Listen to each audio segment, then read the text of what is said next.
네, 재난 수준의 미세먼지가 일주일 연속 계속됐었지요. 오늘 오후에는 그나마 보통 단계로 풀렸다고 하지만 앞으로 봄철 황사까지 겹쳐올 가능성이 높아서요. 우려는 가시지가 않고 있는 상황입니다. 그런데 이 미세먼지가 건강뿐만 아니라 우리 경제에도 영향을 미치고 있다고 합니다. 자세한 내용 오늘 김대호의 경제읽기에서 짚어보도록 하겠습니다. 어서 오십시오. 마스크는 평소에 쓰고 다니시죠? 미세먼지 심할 때는. 안 쓰고 다니세요? 네. 왜 그러십니까? 마스크에 아직 이 경제적 효과나 이 의학적 처방 효과가 검증되지 않았기 때문에 그렇게 말씀하시면 마스크를 쓰고 다니시는 분들이 분노하십니다. 아직은 검증이 근데 이제 본인 생각이신 거고요. 알겠습니다. 근데 저도 마스크를 쓰고 다니다가 이제 오늘 하루 마스크를 안 쓰고 다니니까 좀 편하긴 한데 물론 이제 우리의 직접적인 생활 영향권에 이 미세먼지가 들어와 있기 때문에 그만큼 많이 불편해서 이게 이제 또 경제로 영향을 미치는 거잖아요. 근데 이제 얼마나 많은 소비 패턴의 변화가 생기고 우리 경제에 영향을 미치는가 이걸 이제 오늘 우리가 다뤄볼 텐데 소비 패턴이 어떻게 바뀌었습니까? 미세먼지 때문에. 우리 단기적으로 비교를 해서 하면 더 이해하기가 더 좋을 것 같아요. 2015년에 메르스 사태가 터지지 않았습니까? 그렇게 메르스 사태 때 사람들이 감염을 우려해서 밖에 나가질 않았습니다. 밖에 나가지 않는 바람에 소비가 죽고 그러면서 생산도 안 되고 GDP가 굉장히 떨어졌습니다. 사실 박근혜 경제가 그때까지만 좀 잘 나가다 메르스 사태에 휘말려서 경제가 휘청했거든요. 거기다가 세월호 두 건의 큰 타격을 받았었는데요. 자, 이처럼 경제 현상은 이런 자연 현상, 자연 재해가 미치는 영향이 굉장히 큽니다.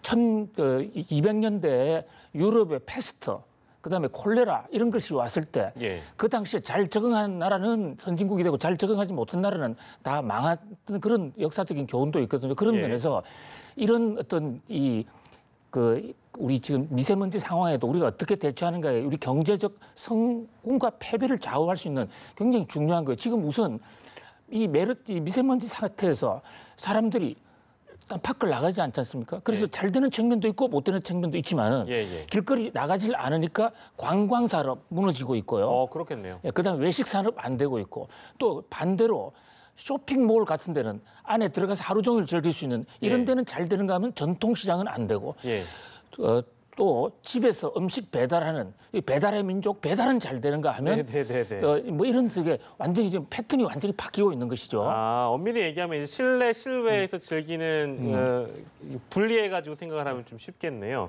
또 외식보다 배달 앱을 많이 사용한다, 이용이 증가한다. 그것도 또 그럴 듯하고요. 이제 우리가 저희 뒤로 이제 그림이 나가고 있습니다만. 미세먼지 사태에 대해서 얼마나 심각하면 제2의 메르스라는 표현까지 나오고 있을 정도니까 우리가 치러야 될 어떤 사회적 비용이라는 게 추산이 가능한 내용입니까, 이게? 정확하게 지금 아주 과학적으로 납득할 만한 지금 데이터는 없어요. 그러나 이제 시도 지금 단계인데요. 아직까지 미세먼지가 왜 생기고 이것이 구체적으로 어떻게 피해가 확산돼 가는지에 관해서 좀 더 연구가 진행돼야 되겠지만 현재까지 나온 연구 중에서는 가장 그래도 그럴듯하게 나와 있는 것이 OECD였어요. OECD에서 한국의 경우 우리가 지금 세계에서 이 미세먼지가 가장 심한 OECD 선진국 중에서는 가장 심한 1위 또는 2위를 하는데요. 이런 식으로 계속 나가면 GDP 손실률이 약 63%가 될 것이다. 그럼 앞으로 현재 우리가 얻는 경제 성장률의 63%가 이 미세먼지로 인해서 증발될 것이다. 이런 얘기예요. 지금 우리가 한 해 올해 2.7% 정도 성장하지 않습니까? 그러면 이 사태를 그냥 그대로 방치하면 1%로 성장률이 줄는다는 겁니다. 그 정도로 심각하군요. 그렇습니다.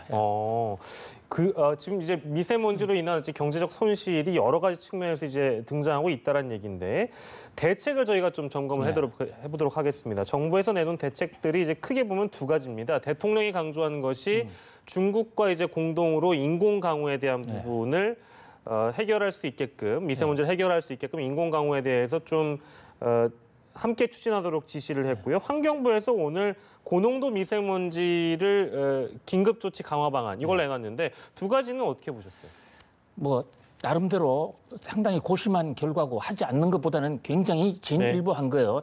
사실 미세먼지가 7일째 저감 조치가 계속됐지만 정부는 사실 손 놓고 있지 않습니까? 뒤늦게 대통령 한마디에 좀 움직이는데 그러나 오늘 나온 대책도 여전히 좀 이 현재 심각한 미세먼지를 과연 잡을 수 있을까라는 의구심이 지금 완전히 사라지지 않고 있어요. 예. 지금 환경부의 이 조명래 장관이 발표를 한 거 보면 미세먼지가 좀 심해지면 예. 그때 자동차 뭐 이부제 또는 자동차를 좀 제한하겠다 이러는데 예. 사실 미세먼지는 그날 아침에 생겨서 그날 우리한테 영향을 준다기보다는 수년 전 또는 몇 개월 전부터 있는 것이거든요. 가장 중요한 게 평상시에 미세먼지 관리를 해야 됩니다. 예. 그런 면에서 이번 이 정부의 대책은 이 너무 대정요법 사고가 났을 때 좀 줄이는 예. 그런 데에 국한돼 있다.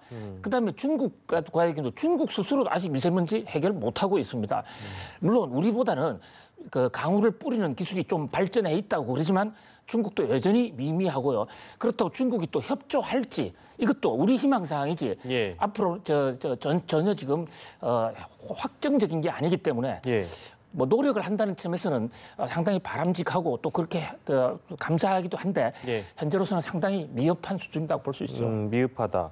정부 차원의 노력은 이제 그렇고요. 여야에서는 이제 그 미세먼지를 국가 재난 사태에 준하는 어떤 특별 법안을 마련한다 이런 얘기가 있습니다. 이제 국회 본회의에서 이제 13일에 법 개정안을 처리하기로 했다고는 하는데 이게 이제 그 미세먼지는 우리가 흔히 표현하기에 이제 기상 현상 중에 하나잖아요.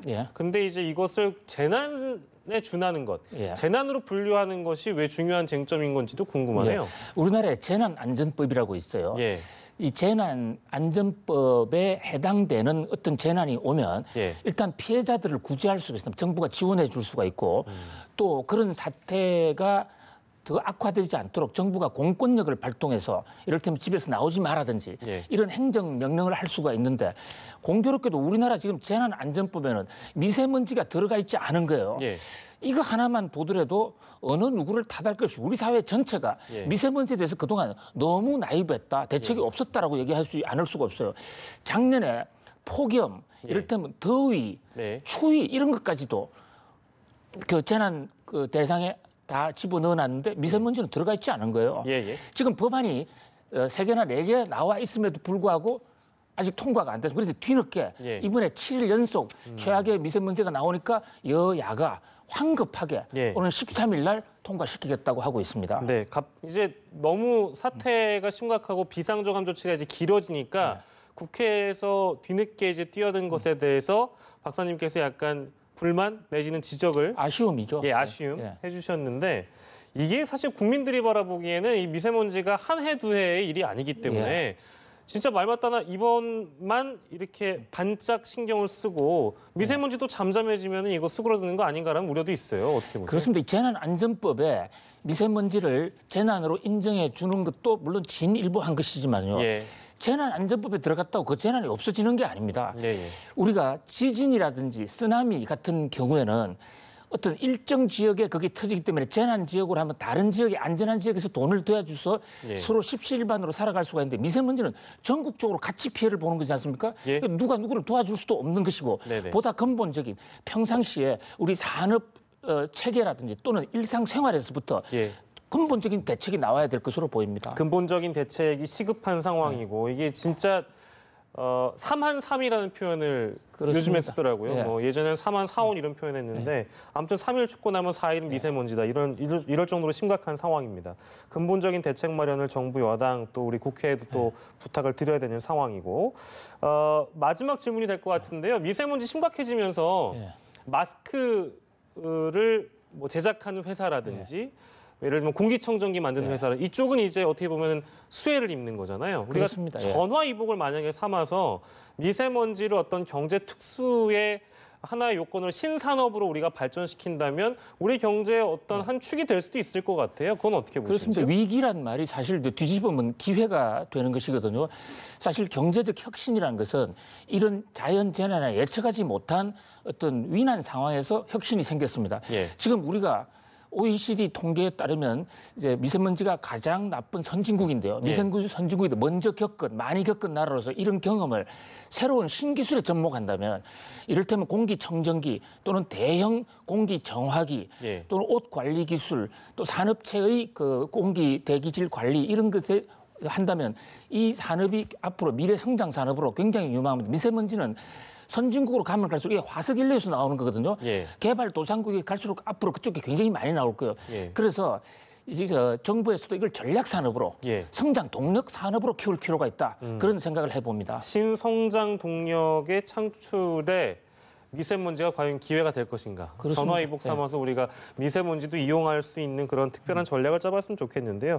미세먼지가 이렇게 우리 경제에까지 영향을 미치고 있다고 합니다. 오늘은 김대호의 경제 읽기 시간에 이 내용 가지고 분석을 해봤습니다. 김대호 경제학 박사 함께했습니다. 고맙습니다.